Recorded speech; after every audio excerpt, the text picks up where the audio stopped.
इस कार्यक्रम के पुण्यार्जक हैं श्रीमान नंद किशोर, श्रीमती शांता देवी जैन पहाड़िया, प्रमोद नीना जैन, सुनील निशा जैन पुत्र पुत्रवधू, अंकित इति जैन पौत्र पौत्रवधू, अक्षत जैन पौत्र, आद्विक जैन आन्या जैन पड़पौत्र पड़पौत्री एवं समस्त पहाड़िया परिवार। फर्म ARL इंफ्राटेक लिमिटेड, अक्षत अपार्टमेंट्स प्राइवेट लिमिटेड, जयपुर। स्वर्गीय श्री नेमचंद जैन जी की पुण्य स्मृति में श्रीमती शशिबाला जैन जी, पुत्र एवं पुत्रवधू श्री निखिल जैन जी, श्रीमती शालिनी जैन जी, पौत्री एवं पौत्र निमिषा जैन, शरण्या जैन। प्राचीन श्री अग्रवाल दिगंबर जैन, पंचायत रजिस्टर्ड धर्मपुरा। प्रधान श्री चक्रेश जैन, महामंत्री विजेंद्र जैन, कोषाध्यक्ष श्री शेखर जैन, सचिव श्री नीरज जैन, मंदिर मैनेजर श्री पुनीत जैन।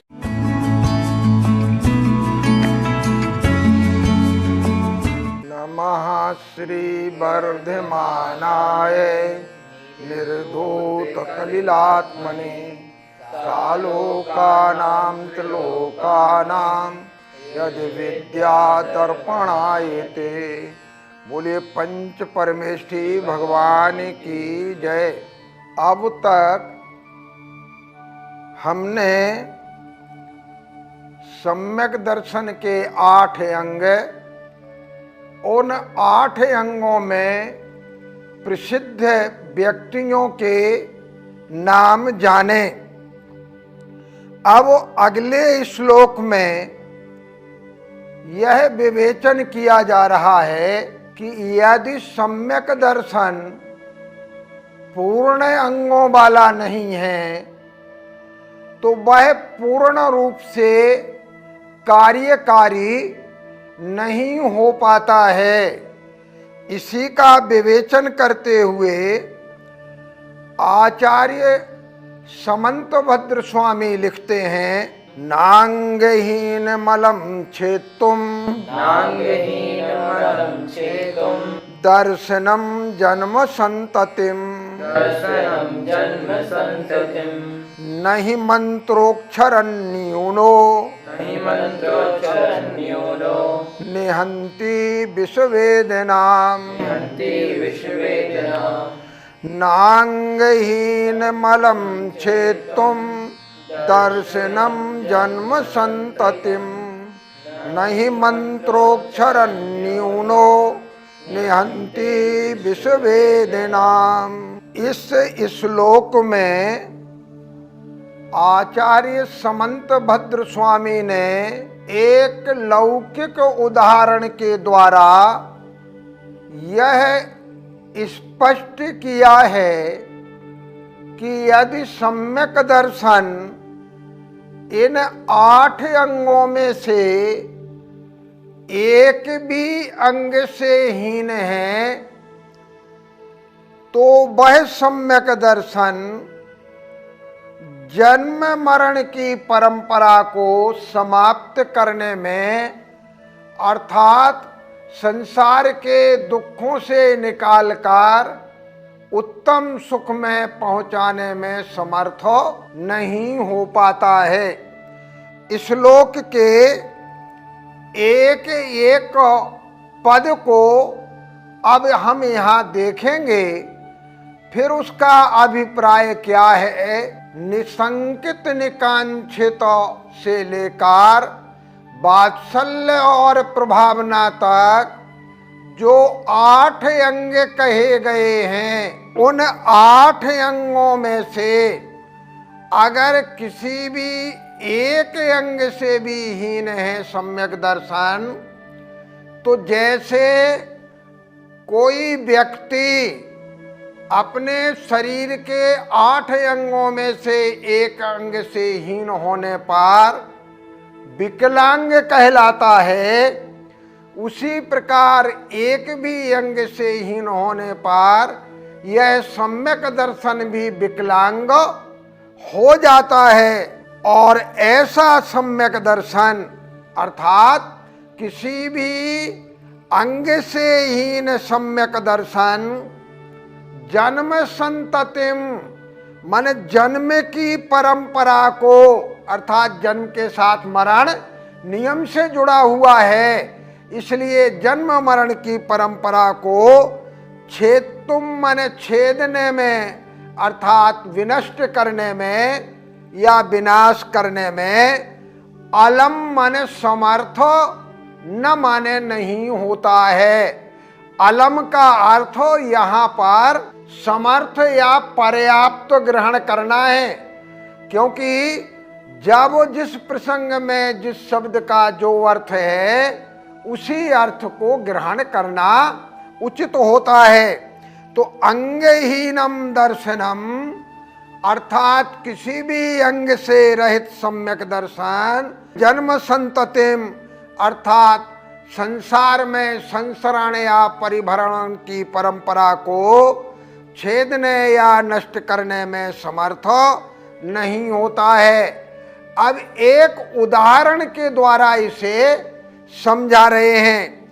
ही माने क्योंकि, या ही माने निश्चय ही जो है निपात वो निश्चय के अर्थ में भी आ रहा है और क्योंकि अर्थ में भी आ रहा है, और दोनों की संगति यहाँ ठीक बनती है। तो निश्चित रूप से अक्षरं न्यूनः मंत्रः, एक भी अक्षर से न्यून मंत्र विष वेदनाम, विष की पीड़ा को, विष की वेदना को न निहंती, नष्ट नहीं कर पाता है। कोई मंत्र आप कल्पना करें कि 8 वर्ण वाला मंत्र है, क्योंकि एक वर्ण से लेकर के असंख्यात वर्णों तक के भी मंत्र हो सकते हैं। तो एक 8 वर्ण वाला मंत्र है, उसका एक वर्ण का उच्चारण करना अगर हम छोड़ दें तो जैसे सर्प वृश्चिक आदि के द्वारा डसे गए व्यक्ति की विष की वेदना को वो दूर करने में समर्थ नहीं होता है, उसी प्रकार से अंगहीन सम्यक दर्शन भी विष की वेदना को, मिथ्यात्व की वेदना को, मिथ्यात्व भी विषय है, उसकी वेदना को दूर करने में समर्थ नहीं होता है। अचिंत्यो ही मणि मंत्र औषधि नाम प्रभाव, मणियों का, मंत्रों का और औषधियों का अचिंतनीय प्रभाव होता है। मन मंत्रों में ऐसी ताकत है कि वो विष आदि की वेदना को दूर कर सकता है, लेकिन अगर वो अक्षर से हीन है तो फिर जो है वो विष की वेदना को दूर करने में समर्थ नहीं हो पाता है। उसी प्रकार से अंगहीन सम्यक दर्शन भी जन्म की परंपरा को दूर करने में समर्थ नहीं हो पाता है। भैया जी, क्या शारीरिक अंग से हीन व्यक्ति को अर्थात विकलांग व्यक्ति को सम्यक दर्शन हो सकता है? आपने यहाँ जिज्ञासा रखी कि क्या विकलांग व्यक्ति को सम्यक दर्शन की प्राप्ति हो सकती है। इस संबंध में पहले तो ये समझ ले कि शरीर के जो 8 अंग हैं, 2 पैर, 2 हाथ, 1 पृष्ठ भाग, 1 नितंब भाग, 1 वक्षस्थल और 1 मस्तिष्क भाग, ये 8 अंग हैं। इन 8 अंगों में से अगर किसी को कोई एक अंग पूरा नहीं है तो वो विकलांग कहलाता है। तो विकलांग व्यक्ति को जिन पूजा का, जिनाभिषेक का अधिकार आगम में नहीं है, किंतु अगर धर्म की साधना वो इसके बिना भी करता है तो धर्म की साधना करने में उसे कोई रुकावट नहीं है।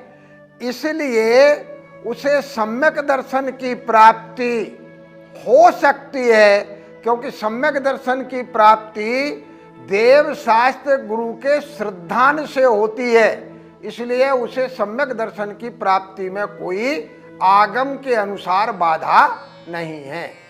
जिस प्रकार सम्यक दर्शन को 8 अंगों सहित होना चाहिए, उसी प्रकार उसे 3 मूढ़ताओं से रहित भी होना चाहिए। तो आगे आचार्य समंत भद्र स्वामी सर्वप्रथम 3 मूढ़ताओं में से अज्ञान या शास्त्र के स्वाध्याय से न होने वाली जो लोक मूढ़ता है, उस लोक मूढ़ता का कथन करते हुए कहते हैं, आपगा सागर स्नान मुच्चया सिकतास्मनाम गिरिपातोऽग्निपातश्च लोकमूढ़ं निगद्यते आपगा सागर स्नान मुच्चया सिकतास्मनाम गिरिपातोऽग्निपातश्च लोकमूढ़ं निगद्यते। धर्म के विषय में जगत में अनेक प्रकार की मिथ्या मान्यताएं प्रचलित हैं। वो मिथ्या मान्यताओं के अनुसार चलना, इसे ही लोक मूढ़ता कहा गया है। लोक मूढ़ता के स्वरूप में अब हम एक एक शब्द पर विचार करते हैं। आपगा मन नदी, सागर मन समुद्र, इनमें स्नानम मने स्नान करना। नदी या समुद्र में स्नान करना धर्म मानकर, इससे मेरा कल्याण हो जाएगा, यह धर्म है, ऐसी मान्यता से नदी या समुद्र में स्नान करना। सिकतास्मनाम उच्चया, सिकता माने बालू और अस्मन माने पत्थर। तो बालू का उच्चया माने ढेर लगाना या पत्थर के टुकड़ों का ढेर लगाना धर्म मानकर। अगर कोई वैसे ही खेल खेल में कर रहा है तो लोक मूढ़ता नहीं है। बच्चों को देखा होगा बालू का घर बना रहे हैं, वो लोक मूढ़ता नहीं, लेकिन इससे हमारा कल्याण होगा, ये धर्म है, ऐसा मान करके हम बालू की पिंड बना रहे हैं या पिस्तर खंडों का पिंड बना रहे हैं। तो आपगा सागर स्नानम, नदी या समुद्र में स्नान करना, बालू या पत्थरों का ढेर लगाना, गिरिपातो, पहाड़ से नीचे गिरना कि ऐसी मृत्यु से हमें मुक्ति की प्राप्ति हो जाएगी, ऐसा हमारा कल्याण हो जाएगा। इस प्रकार से अग्निपातश्च, और आग में अपने को जला देना, ये मान करके कि यहाँ अग्निपात करने से, अग्नि के कुंड में जल जाने से हमारा कल्याण होगा, धर्म मान करके ऐसा करना, ये लोक मूढ़म निगद्यते, इसको लोक मूढ़ता कहा जाता है। तो नदी और समुद्रों में धर्म मानकर स्नान करना, धर्म मानकर बालू या प्रस्तरों का ढेर बनाना, पर्वत से गिरना या अग्नि में गिरना, इनको लोक मूढ़ता कहा गया है। लोक मूढ़ता का सीधा मतलब है कि ये अंधविश्वास हैं, ये हमारे पार उतारने वाले नहीं है, सच्चा विश्वास नहीं है, सच्चा श्रद्धा नहीं है। तो इनसे सम्यक दर्शन की हानि होती है, ऐसा मान करके इनसे बचना चाहिए। भैया जी, मूर्ता शब्द से क्या तात्पर्य है एवं तीन मूर्ताओं में सबसे बड़ी मूर्ता कौन सी है? आपने यहाँ पर ये जिज्ञासा प्रकट की कि मूर्ता का क्या अभिप्राय है, और इन 3 प्रकार की मूर्ताओं में सबसे बड़ी मूर्ता कौन सी है? तो पहले तो ये समझें कि मूढ़ता का शाब्दिक अर्थ है अज्ञानता। तीनों मूढ़ताएं अज्ञान जन्य हैं, अज्ञान से उत्पन्न होती हैं, क्योंकि मूढ़ शब्द का अर्थ होता है मूर्ख। मूढ़ता माने मूर्खता। और ये मूर्खता कैसे आती है? ज्ञान के आवरण होने पर, अभाव नहीं है ज्ञान का, ज्ञान के आवृत होने पर ये मूढ़ताएं आती हैं। तीनों प्रकार की मूढ़ताएं ये अज्ञान जन्य हैं। लोक में जो प्रचलित हैं, काश्याम मरणान मुक्ति, काशी में अगर मृत्यु होगी तो मोक्ष मिलेगा, गंगा में अगर स्नान करेंगे तो मोक्ष मिलेगा।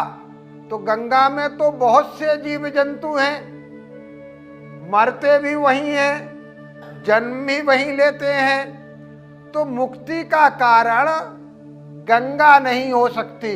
इसी प्रकार से मान लीजिए पुरानी बहुत प्रचलन था, कुआं को पूज रहे हैं, चक्की को पूज रहे हैं, अपने घर में तराजू बांट को पूज रहे हैं। तो ये सब लोक परंपरा से चली आई थी और हमें ज्ञान नहीं था, इसलिए हम उनको मान रहे थे।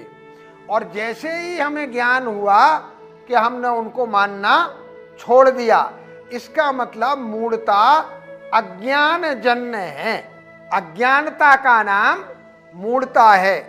अब यह प्रश्न आया कि इन तीन मूढ़ताओं में लोक मूढ़ता, देव मूढ़ता और गुरु मूढ़ता, गुरु मूढ़ता को कभी कभी समय मूढ़ता, सिद्धांत मूढ़ता इत्यादि नामों से भी कहा गया है, लेकिन हमारे यहाँ जो प्रकृत शास्त्र में नाम है वो लोक मूढ़ता, देव मूढ़ता और पाषंडी मूढ़ता या गुरु मूढ़ता।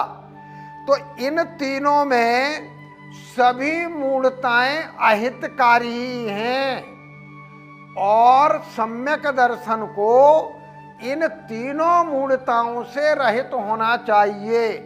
किंतु यदि सच्चे देव का श्रद्धान हो तो बाकी दो मूढ़ताएं स्वतः समाप्त हो जाती हैं। इसलिए देव मूढ़ता से बचने की आवश्यकता सबसे अधिक। बोले द्वादशांग जिनवाणी माता की जय।